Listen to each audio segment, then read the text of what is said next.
Welcome to Neo Space. Subscribe and hit the bell icon for more. A new era in space exploration is unfolding, not with rockets, but with nuclear power. China and Russia have announced plans to build a nuclear power station on the moon by 2035, aiming to anchor their International Lunar Research Station. The US, through NASA's Artemis program, is racing to land a nuclear reactor on the moon by 2030. The goal: establish a reliable lunar power grid before rivals do.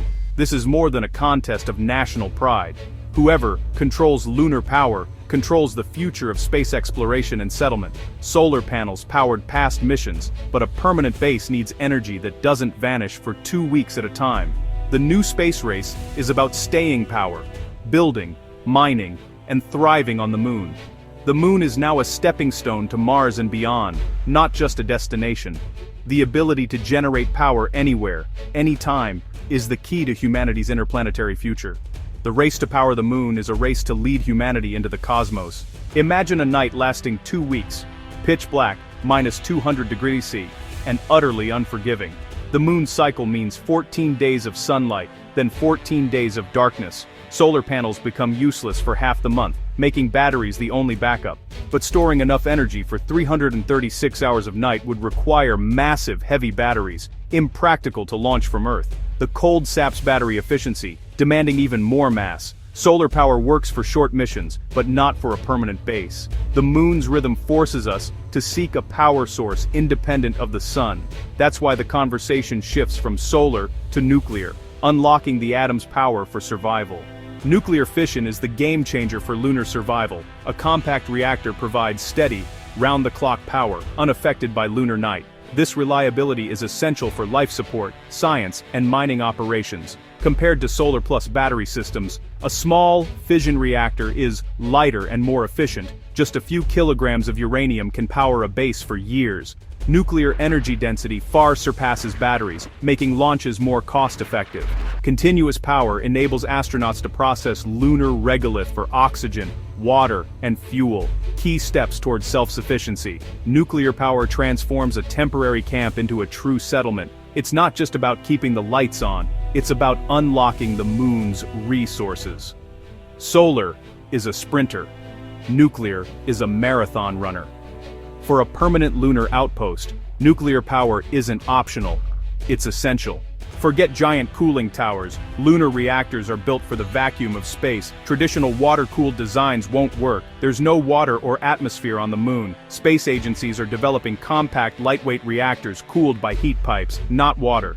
NASA's Kilopower uses a solid uranium core and passive heat pipes to transfer heat to radiators with no moving parts. Radioisotope thermoelectric generators, RTGs, act as nuclear batteries, using plutonium decay for decades of steady power. Ideal for probes, but not enough for a base.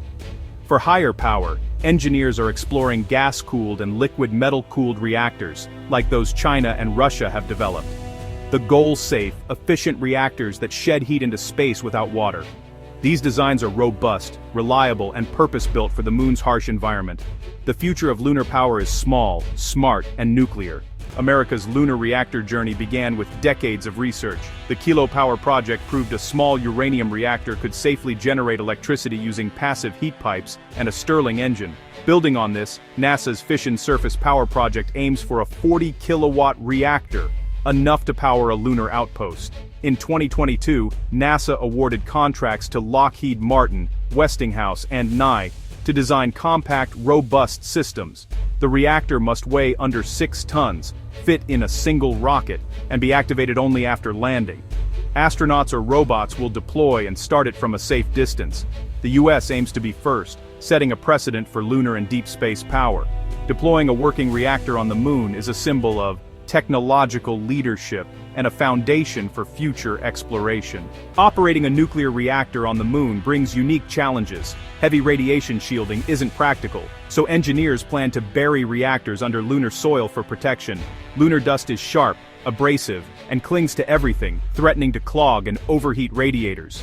Systems must be dust-resistant or self-cleaning to survive. Cooling is another hurdle. In a vacuum, only large radiator panels can shed heat, and they must withstand micrometeorites and wild temperature swings. Starship conversions won't work. Transport vehicles aren't built for long-term stationary power generation. Purpose-built, compact variable reactors are the answer. These designs maximize safety, efficiency, and longevity in the moon's harsh environment. Every detail, from dust to heat, must be engineered for survival. The moon demands a new breed of nuclear technology. Lunar nuclear power is a dress rehearsal for Mars. Mars faces its own energy challenges. Dust storms can block sunlight for weeks, making solar unreliable. A proven lunar reactor design could power Martian bases, supporting life and fuel production. Nuclear technology also enables faster travel. Nuclear thermal propulsion could cut Mars transit times in half, reducing risks for astronauts. NASA and DARPA's Draco program is developing this next-gen propulsion. Mastering nuclear power in space is the key to leading interplanetary exploration. The new nuclear race is about more than the moon. It's about becoming a multiplanetary species. The future belongs to those who harness the atom beyond Earth.